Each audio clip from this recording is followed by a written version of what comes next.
السلام عليكم يا حبايب قلب ام محمود. كل سنه وانتم طيبين ورمضان كريم، ويا رب يعودوا علينا وعلى حضراتكم بالخير واليمن والبركات، وكل سنه وحبايب قلب ام محمود بخير وسلام.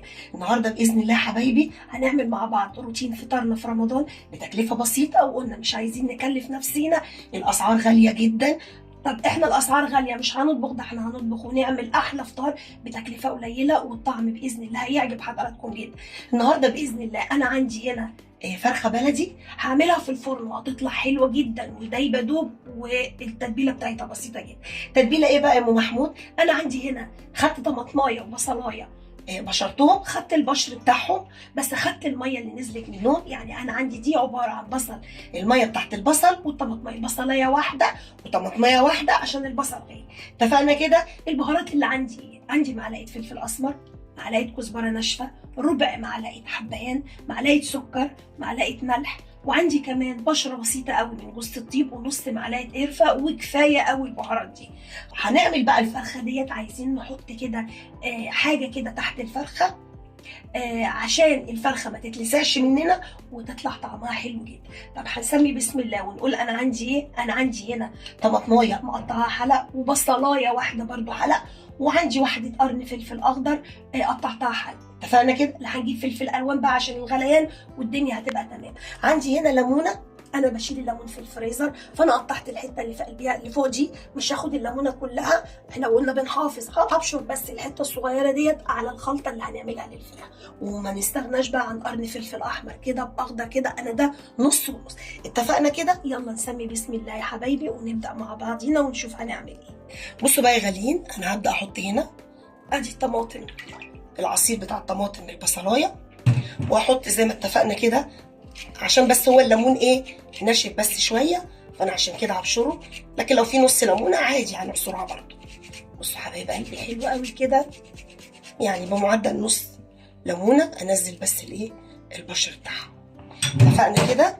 هاخد كل بقى البهارات اللي انا قلت لحضراتكم عليها وهبدا احطها على الايه العصير الحلو اللي احنا عاملينه ده.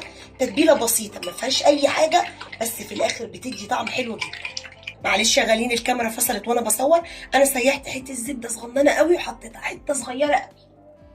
احط كمان عليها حته تومه صغننه كده بتدي برده ريحه حلوه قوي، وهقلبهم برده كده ونبدا بقى نحشي الايه الفرخه بتاعتنا الحلوه دي.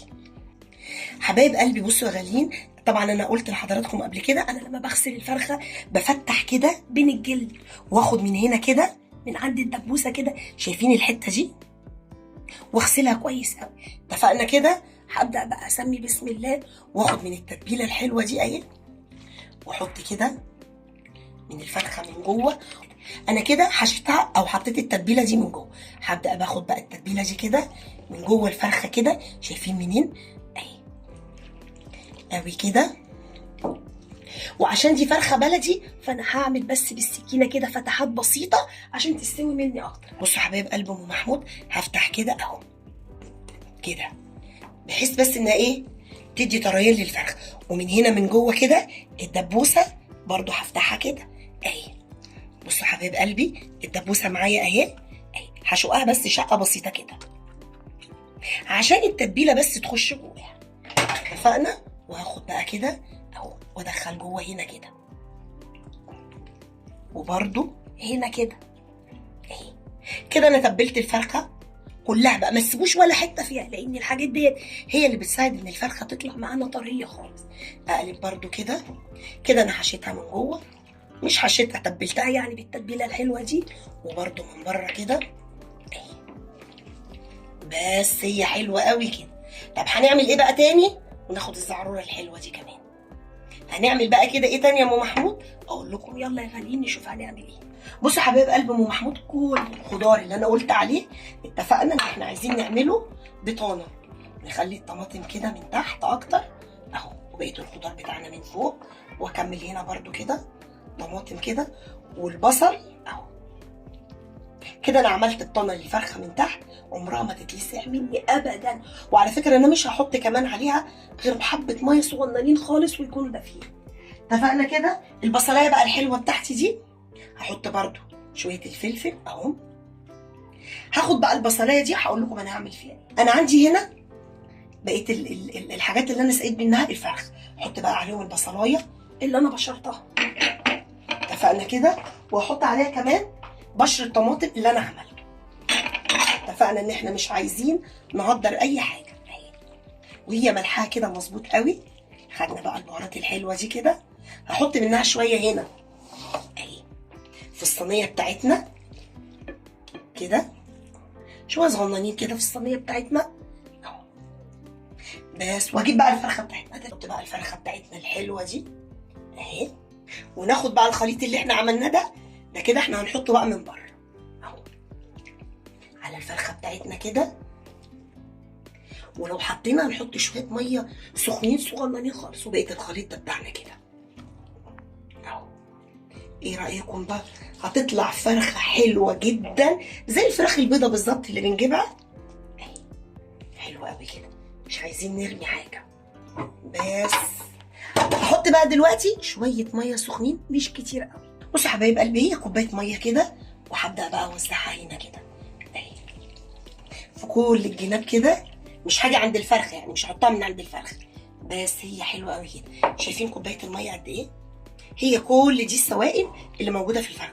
الخضار دوت هينزل ميه مع البصل والطماطم، هتستوي وهتبقى زي الفل.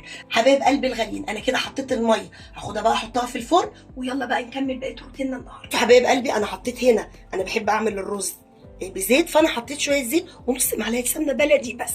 هحط بس قالب ماجي كده، عشان طبعا انا ما خدت الفرخه فكده مش هيبقى فيه شوربه، لكن لو في شوربه يبقى مش هنحط ماجي. اتفقنا كده. اسيح بس كده قالب الماجي ده، عشان لو مسحش مهما كان بيفضل لازق في الرز. حبايبي انا كده دوبت الماجي، وهبدا بقى كده انزل الرز اهو. انا مش هعمل الرز بقى شعريه او واحده وواحده، انا هعمله كده رز ابيض مع الفرخه هيبقى حلو. بصوا يا غاليين، انا طبعا مش بحمره، انا بس يعني بشوحه شويه كده بالزيت كده. الميه بتاعته حلوه قوي. ايه رايكم؟ عملنا شويه شوربه اهو، هغطي بقى عليه واسيبه يستوي ونروح مع بعض نعمل البسله. حبايب قلبي بقى نعمل كده البسله. انا حطيت هنا الزبده اول مساحه، احط البصلايه، احط بس كده معلقه فلفل اسمر بس كده حلوه قوي. احط بس كده قالب ماجي واحد بس، عشان طبعا انا ما عنديش شوربه، فانا هزودها ميه، يعني هحط الطماطم هزودها بتاع نص كوبايه ميه بس. خلاص كده. بصوا حبايب قلبي بقى البصلايه انا ما بحبرهاش. الطماطم طبعا انا هنا كنت عاملاها مع حضراتكم قبل كده، فرزناها في الفريزر مع بعض، والبسله كمان. يعني احنا مش تعبانين ما شاء الله، الفطار هوا كده حلو قوي كده. انا عندي هنا كمان البسله برضو كنت عاملاها مع حضراتكم قبل كده، والطماطم دي متسبكه فانا مش محتاجه ان انا اسبكها، وهحط بقى معاها على طول كده البسله، ازودها بس كده كوبايه ميه صغيره بس، واسيبها بقى تاخد غلوتين مع بعضيها هي هتفوق.